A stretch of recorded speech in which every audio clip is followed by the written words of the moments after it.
This week on the Sequoyah Scribe Newscast, we take a look back at the main events of 2014-2015 school year. Kristen and Elizabeth visited Martial Arts Academy to learn more about bully prevention. And in our sports segment, we look back at some of the athletic highlights of the past school year. All this and more is coming up on SSN.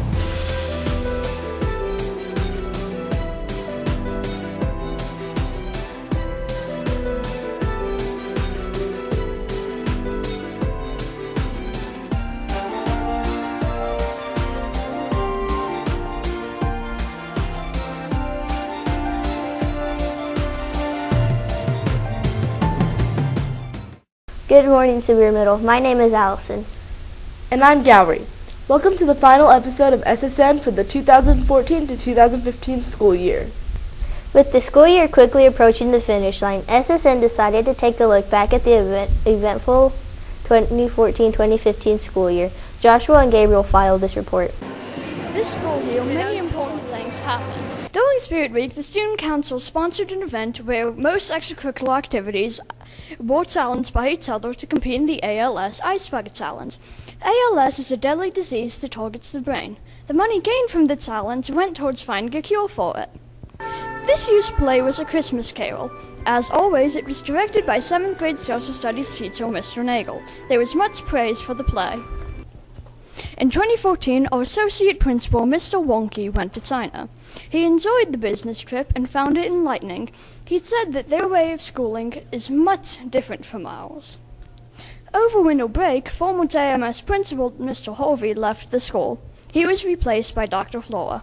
Dr. Flora used to work at local elementary school Andrew Jackson. This year, the Student Council changed how they elected representatives.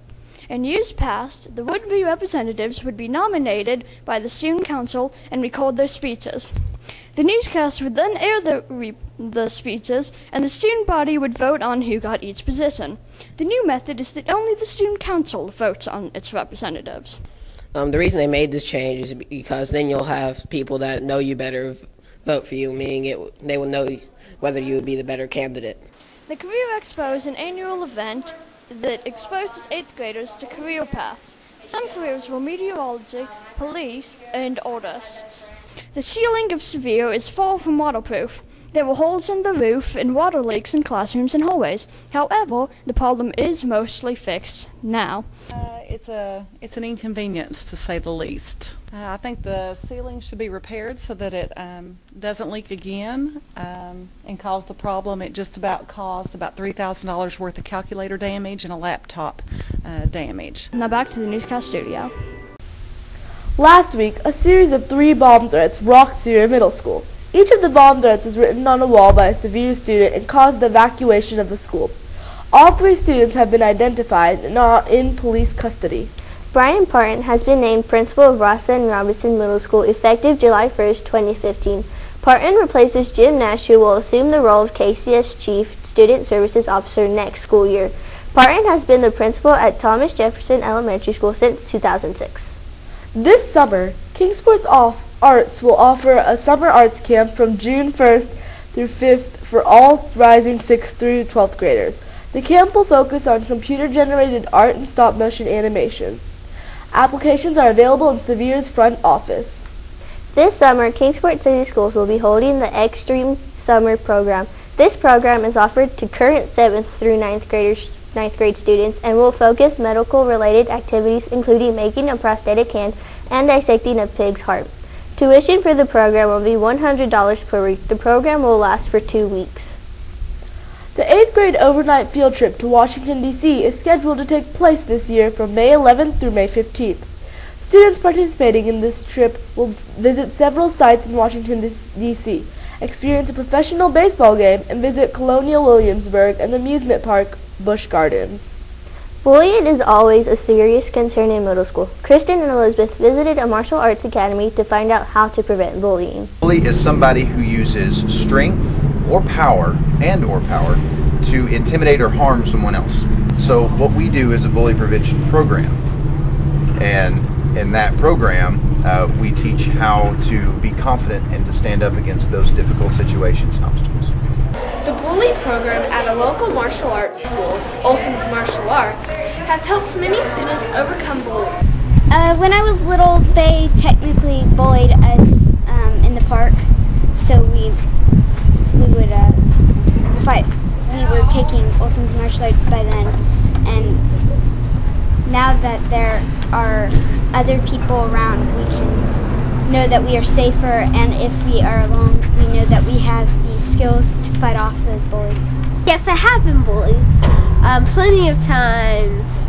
Martial arts helps people with their bullying because they know how to, it makes them stand up and stuff, and it helped me.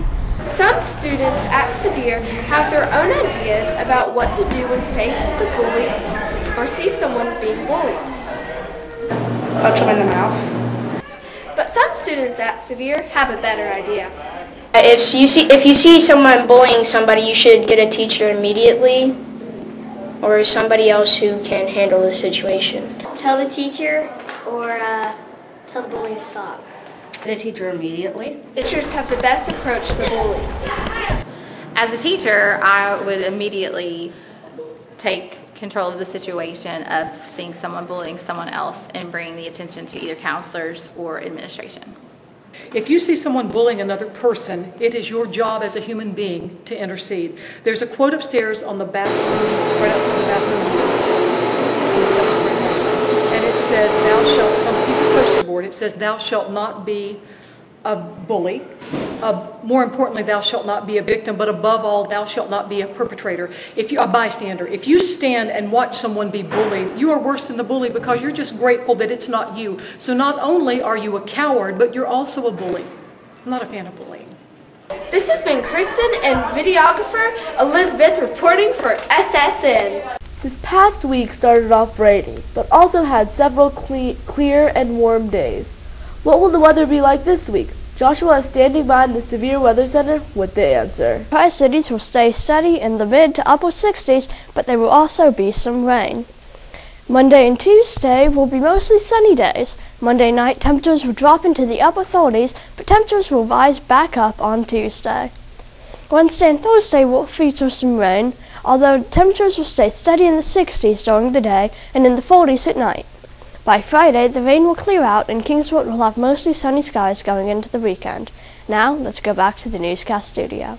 The final sports season of the 2014-2015 school year is coming to an end. What did spring sports have in store for Sevier this past week? Alex is standing by with the Sevier Sports Report. The spring sports season is nearly over and the school year is almost over too. Good morning, Warriors. I'm Alex. Last week, the Lady Warriors softball team got a big win against Churchill Middle School. Because of the tiebreaker rules and the team's scoring efforts in their final game, the Sevier softball team finished the season in 7th place.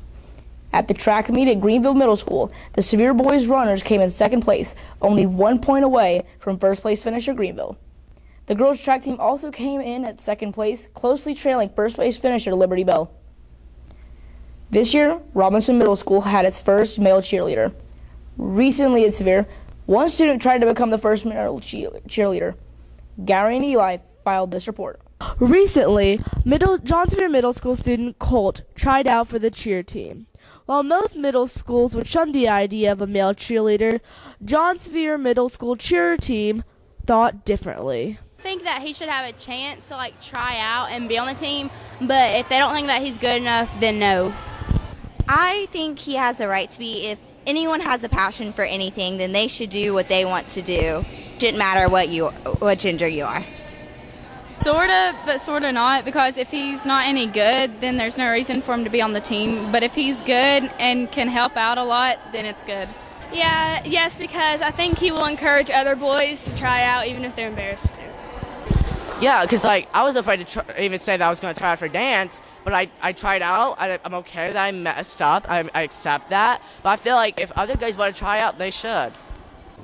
I think that it would make us more equal, but I'm not sure. I don't have knowledge of how Robinson uses the boy on their team. I don't know if they use him in a traditional male cheerleader capacity with helping with stunts, megaphones, and that sort of thing. So I'm not sure, comparing apples to apples, if that's how they use the male on the squad or if he does the same jobs that the other cheerleaders do on the squad. I'm not sure. It really just depends on how our team comes together and how we use a boy, if we had a boy on the team, if they were able to build and make us more competitive in that way.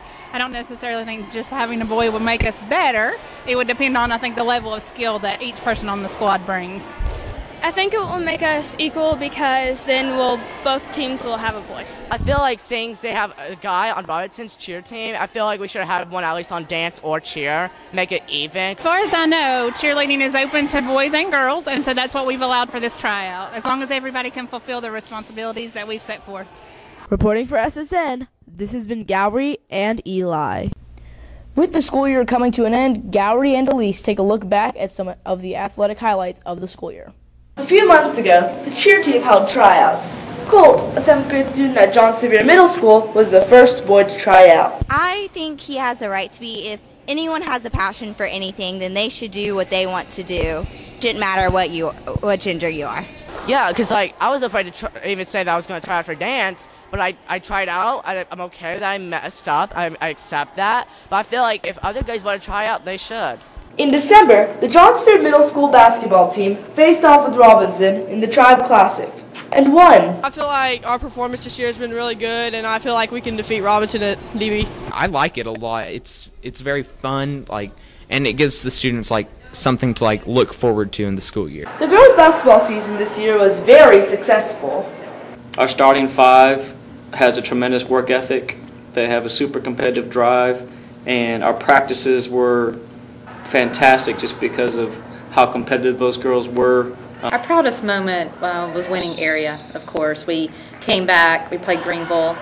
We had beaten them several times this season, but they actually came here and had us down 14 points, and halftime we just pulled us together and we looked at the girls and we told them we were not going to lose this game and to play hard, and we came back and actually won that game by 1 point, which I think that was one of the happiest moments of this season.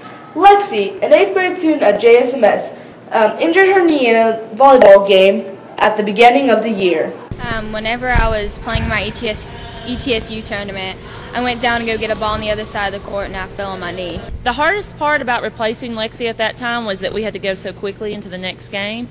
But we had some girls that really stepped up. Casey and Chloe really stepped up to help us set. So that was a big deal. And all the girls really adjusted to it and they just played hard and worked on communicating on the court. Reporting for SSN, this has been Gowri and Elise. Well, that's it for this year's Severe Sports Report. Let's go back to the newscast studio. The school year is nearly over, so many students can look forward to a 2-month break from school. What do they plan to do with this time? Alex hit the halls to find out. School. During this time of year, teachers can be seen with a countdown number on their boards, marking when the end of the school year will be. What are students' plans for when this countdown reaches 0? SSN hits the halls to find out what you think. I would probably be going swimming every day, and yeah, I don't like the beach, so. Probably to swim a lot. This summer I'm going to Tokyo, Japan for the International iWeb Awards. I'm going to Florida Beach. I'm just gonna maybe just sit at home. Other than that, I don't know what I'm doing. I'll be going to Maryland for a whole month. My plans this summer are to go to the beach, swim at the pool, spend time with my family, and go on a mission trip with my church. If you want to tell us your summer plans, tweet us at the hashtag SSN hits the halls. Have a great day, Severe. Let's go back to the newscast studio. That's it for the final installment of the Sequoyah Scribe Newscast for 2014-2015 school year. Be sure to tune in to our YouTube channel starting on May 11th for our daily coverage of the 8th grade Washington, D.C. trip. Next school year, join a new SSN crew for another year of news you can trust. I'm Gowri. And I'm Alison. Have a great summer, Severe Middle.